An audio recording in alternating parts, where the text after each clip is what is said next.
Welcome to the second episode of Anecdotal Evidence. Following the timeline, starting with the first one, we skipped through a number of years because all of the things that happened in my childhood aren't necessarily uh, relative to the thread that I'm spinning. So therefore, I'm only focusing on certain points in which dots can be connected.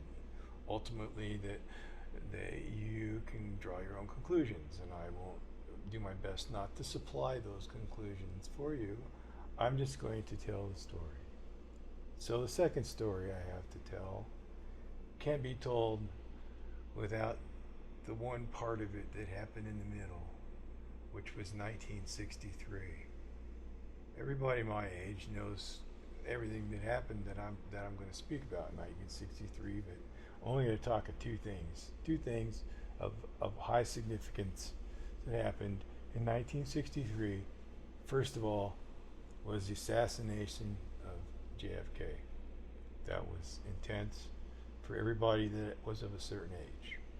It was like the bursting of a big bubble. And then right along that same time came this other incredibly new and different thing called the Beatles. That all happened to me in this coincidental town. The coincidence is how I lead to the next part of my tale, which really doesn't have anything to do with me being in this town, but I spent some time in the town of Roswell, in Mexico.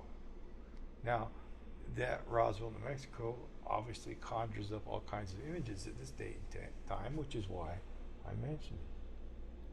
Because though I was in Roswell, I remember the assassination of JFK, and I remember the coming of the Beatles.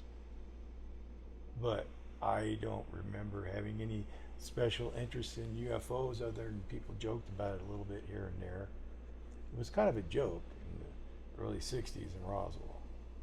But I moved on from there and went somewhere else. Moved to Alpine town in Arizona. I'm not going to tell you the name of it, but I went there, and that's where my next tale begins. In 1965, I met this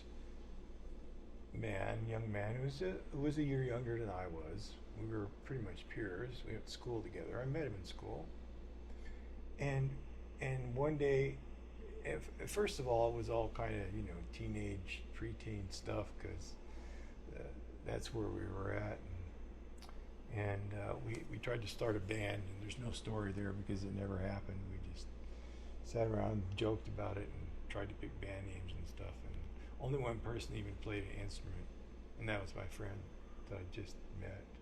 But one day, he took me aside at lunch hour and said, "Hey, do you believe in UFOs?" And I'm going like, "Well, I don't know what I believe in them. I don't know anything about them." And he said, "Well, you want to join this UFO club?" And I was like 13, so joining a club sounded like a cool thing to do. So I joined this UFO club.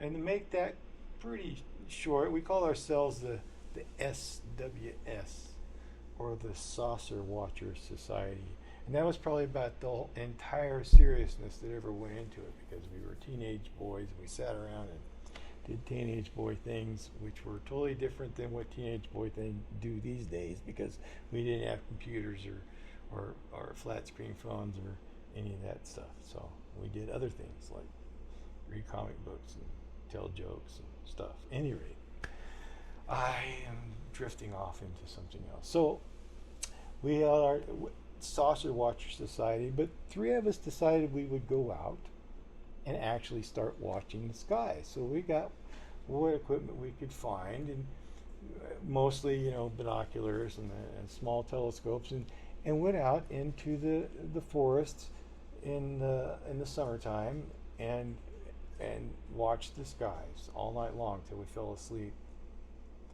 And in those days, the skies were a lot clearer than they are now.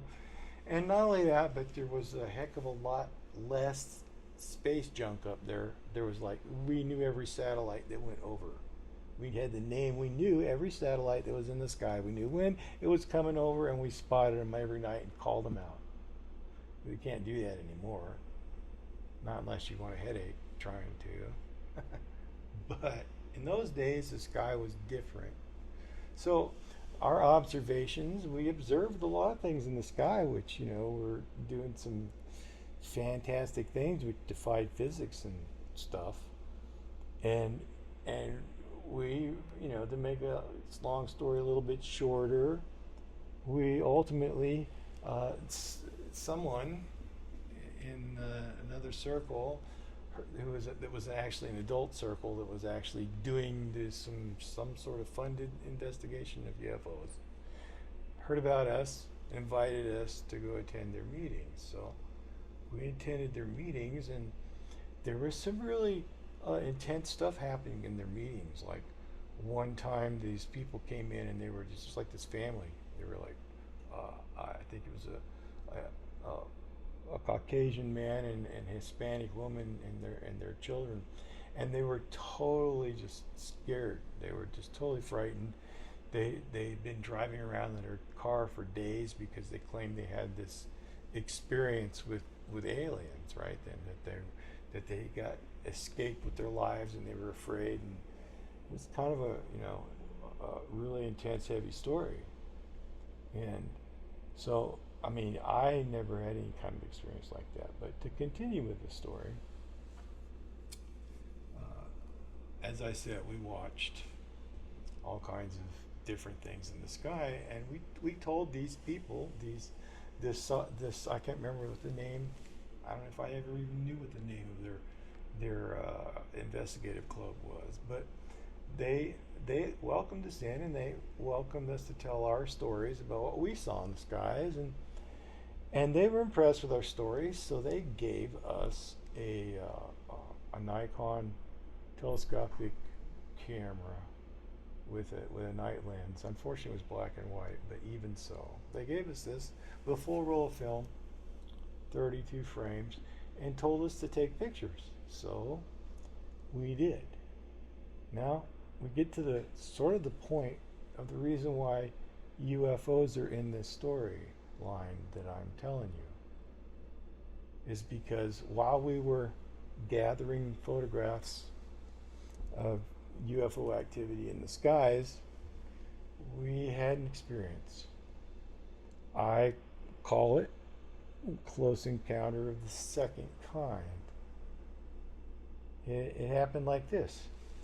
We were camped out in August near this alpine city that I'm not going to tell you the name of, in Arizona. And it was kind of cold, even for August. So we had a tent set up, and we camped out near a power station, a small power relay station, which was outside of town. The town I'm speaking of is a lot bigger now than it was then. That relay station has long been replaced by buildings. But in that point in time, it was out in the woods. So we camped out near that power station. And around about sometime in the early morning, not really absolutely sure, we think it was around 3 a.m., my friend had been drawn outside. He'd awoken, and he went outside. He saw this craft hovering over the power station, and he came and he nearly knocked down the tent, waking me up, get me to come out there and look at this thing with him. So I came out of the tent, and sure enough, I'm looking at this huge object. It's like glowing orange and red, and classic, what I would call cigar-shaped object, at least from where we sat. I mean, we could have been looking at a disc from the side, but it was like, that and there was kind of glowing orange in the center. And there was this audible hum.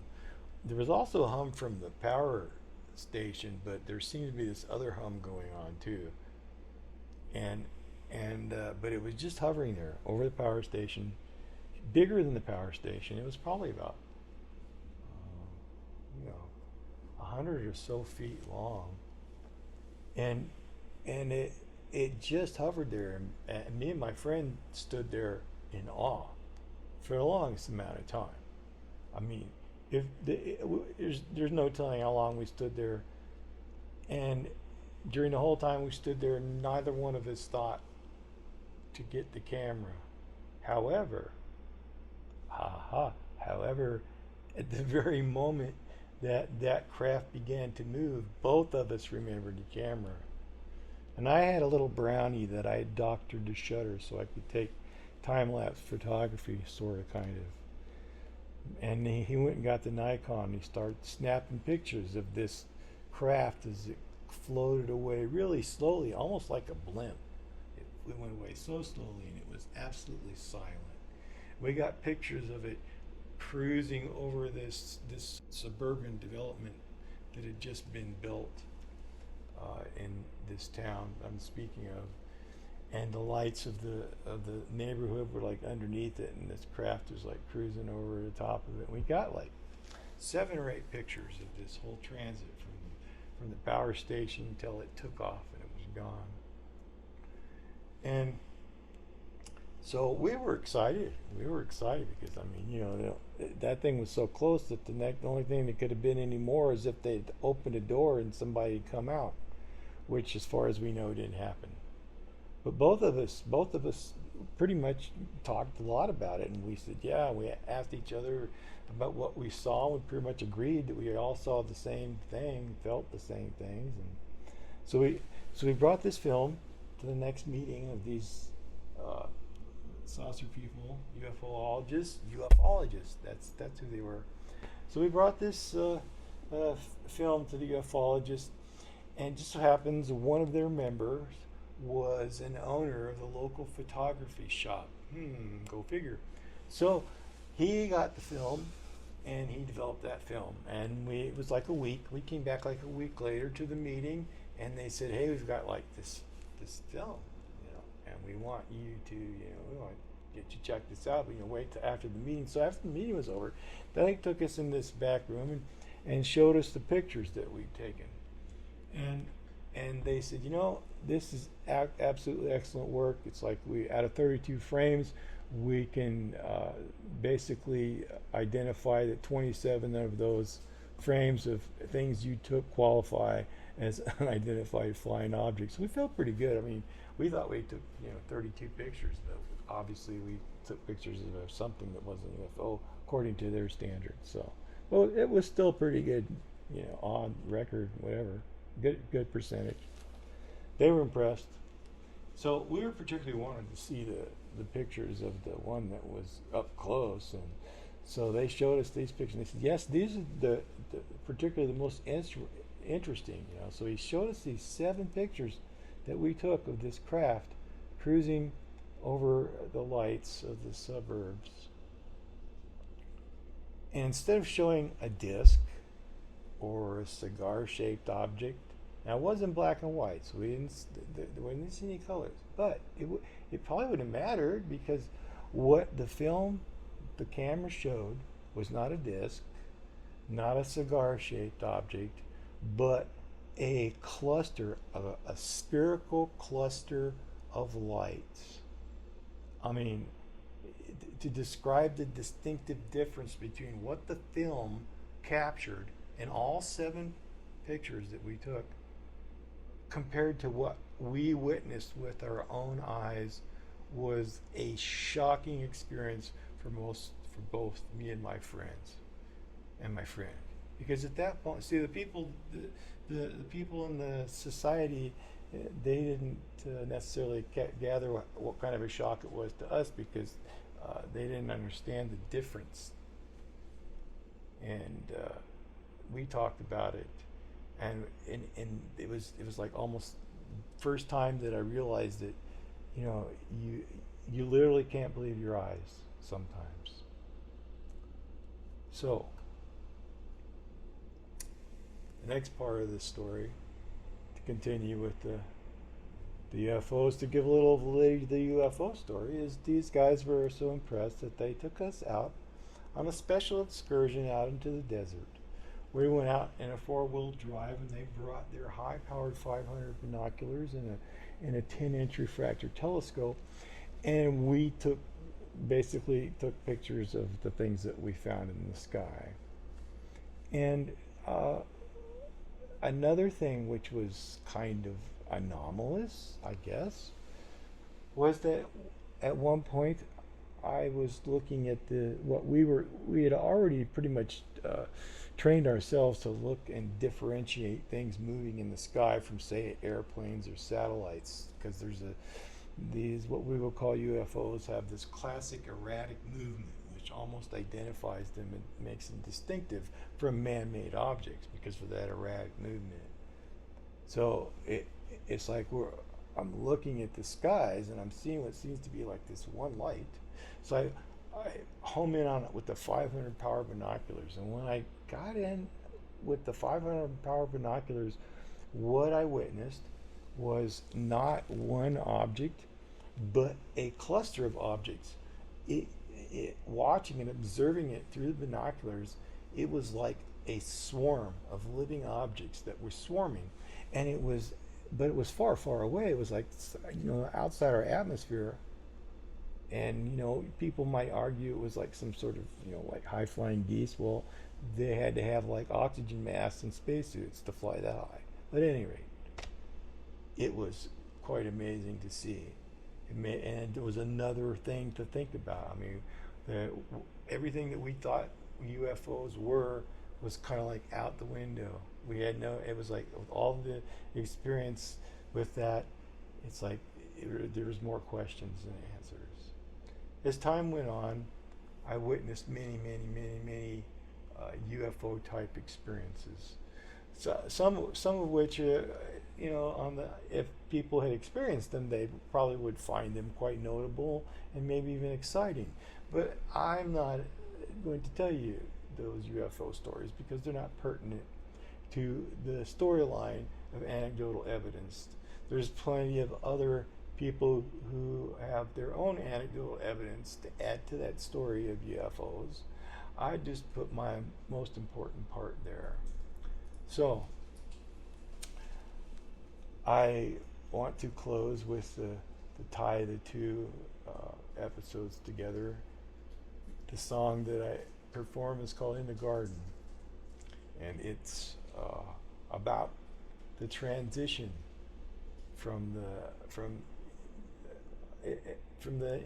innocence. Transition from innocence. Yes, that's what it's about. So this story does continue. So this was episode 2, and I will try and get back with episode 3 as soon as I can, and I will be continuing with the same process of telling you a story, playing you a song. So, until next time, thanks for watching.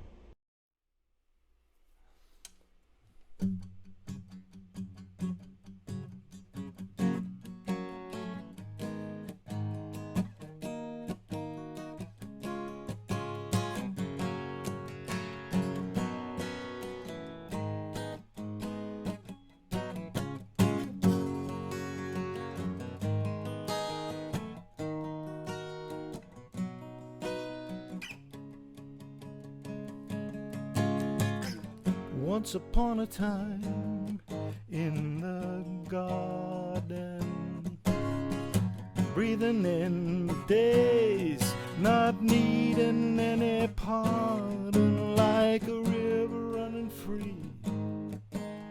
They had no reason not to think it would always be. Well, there's truth on the mountain. Don't go if you don't want to know. There's a light that's inside you.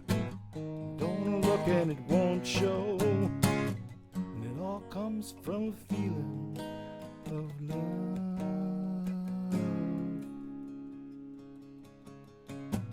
like the summer skies, we were so clear then, with wonder in our eyes, nothing to fear then, like a morning meant to rise. There was no way to know what was revealed before our eyes. Well, there's wisdom in the desert. Don't seek and you won't find out. You got the keys to your own front door. Open up and step right out, so we can know the reason of love.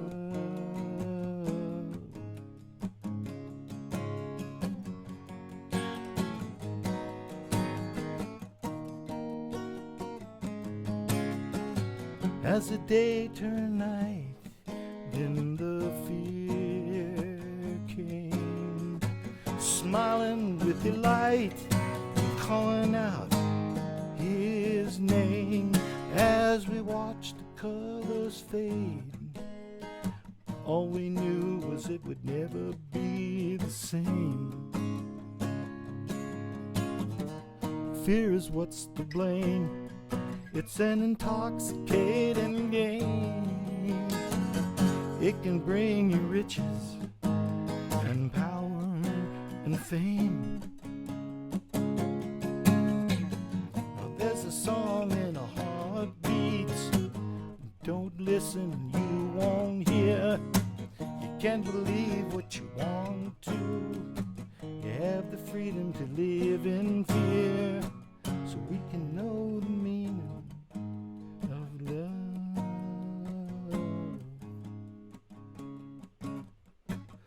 There's no wisdom in ignorance. Only a fool would believe a lie.